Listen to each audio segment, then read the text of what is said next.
Stop whatever you are doing right now and listen closely. This specific video did not appear on your screen by a simple algorithm mistake or a random coincidence.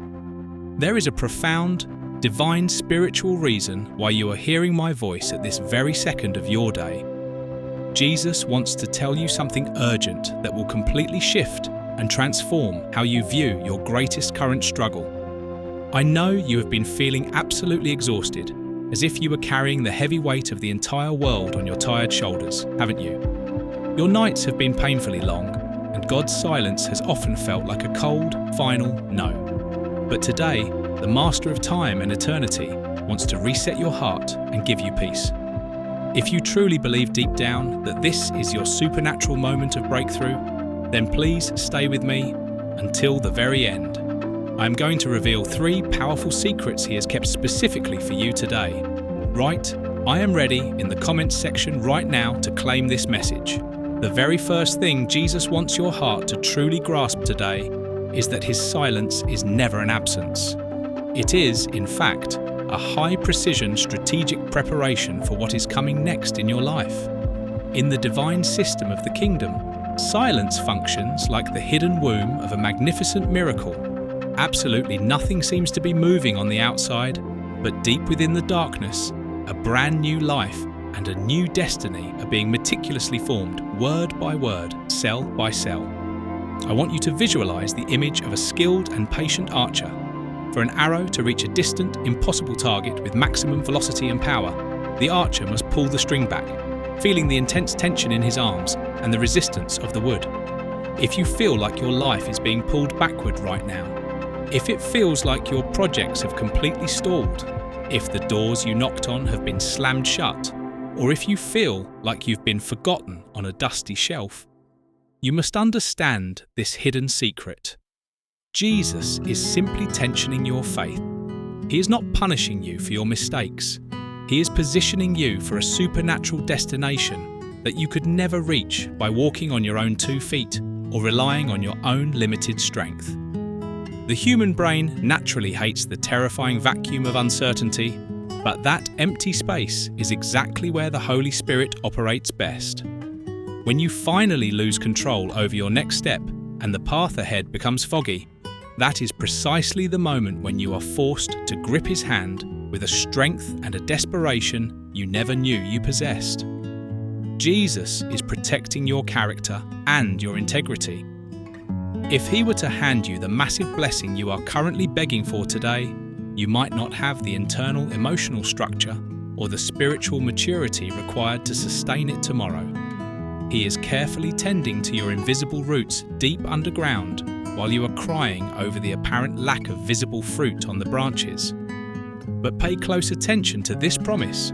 The harvest is coming, and it will be what the scriptures describe as to the brim, an overflow so intense that there won't even be enough room to contain the goodness he has prepared for you. The absolute secret to having unshakable peace is not to understand every single detail of the complicated plan, but to deeply know the character and the heart of the one who designed your entire future before you were even born. When you finally stop fighting against the clock and start flowing in rhythm with the creator of time itself, your anxiety suddenly loses its oxygen and its power over your mind. Think about the people who tried to rush God. They ended up with results, but lost their peace. You are being called to wait, because what God has for you is too big to be rushed. Every day you wait is another layer of strength being added to your soul. You are becoming a vessel that can hold the wine of the new season without breaking. Stand firm, child of God. Write right now in the comments section below, "I trust in God's perfect timing," and feel that suffocating weight leave your shoulders at this very moment. You are not late. You are simply being refined for glory. Now, let us travel from the stormy sea to a dark, cold and damp Roman prison cell. The Apostle Paul is bound in heavy iron chains, yet he sits down to write the most famous and effective manual for emotional health in history. Philippians chapter 4. He says, Do not be anxious about anything, but in everything, by prayer and petition, with thanksgiving, present your requests to God. This is not just a simple religious platitude. This is a highly technical, divine formula for neurospiritual healing and mental restoration. Modern neuroscience has discovered something truly fascinating. The human brain cannot physically experience high levels of deep gratitude and high levels of paralyzing anxiety at the exact same moment. They are like fire and water. They cannot occupy the same space. When you intentionally start the practice of thanksgiving, thanking God for the very air in your lungs and for the small, quiet mercies that kept you standing when you wanted to fall, you are essentially installing a powerful antivirus in your mind. This is exactly why Paul promises that the peace of God will guard your heart and your mind. The original Greek word for guard refers to a military garrison, a specialized unit of soldiers. Imagine a line of elite heavenly soldiers standing at the gates of your thoughts, blocking every what if and every intrusive dark thought that tries to enter your soul. Anxiety highlights your worst-case scenarios, but the math of peace resets the algorithm of your heart. Every single time you choose gratitude over worry, you are telling your brain that the king is still on the throne and that you're safe. In the act of surrender, the soldier of peace takes his post and watches over you while you sleep. Stop trying to figure out the next 10 years and start thanking him for the next 10 minutes. Victory starts in the mind. I want you to close your eyes and fully imagine a scene of absolute terrifying chaos. The sky above is pitch black. The wind is howling like a wounded and desperate animal, and massive, violent waves are crashing relentlessly over the sides of a small, fragile wooden boat. In the absolute middle of this impending destruction and darkness, where exactly was Jesus? He was sleeping soundly. The disciples, many of whom were seasoned professional fishermen who had seen it all, were in the middle of a full-blown, terrifying panic attack. They cried out in desperation, "Teacher, do you not care that we are about to drown?" This, my friend, is the exact and precise language of modern anxiety.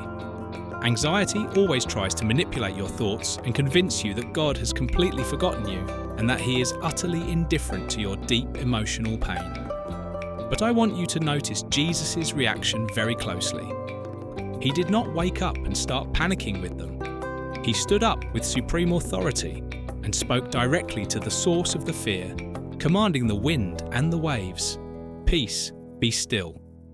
The vital secret he wants you to know today is that your internal peace must not depend on the outward stillness of the sea, but rather on the sovereign identity of who is in your boat today. Your brain enters a state of survival mode and collapse when you try to control things that are vastly beyond your reach. You try to control the global economy, your boss's secret opinion of you, or your distant future. When you realize you cannot control the wind, your mind begins to spin out of control. But peace is not the absence of the storm. It is the presence of divine authority over it. Jesus stopped the storm to show them that as long as he is on board, the destination is 100% guaranteed. If your boat hasn't sunk yet, it is only because the master of the sea is currently on board with you.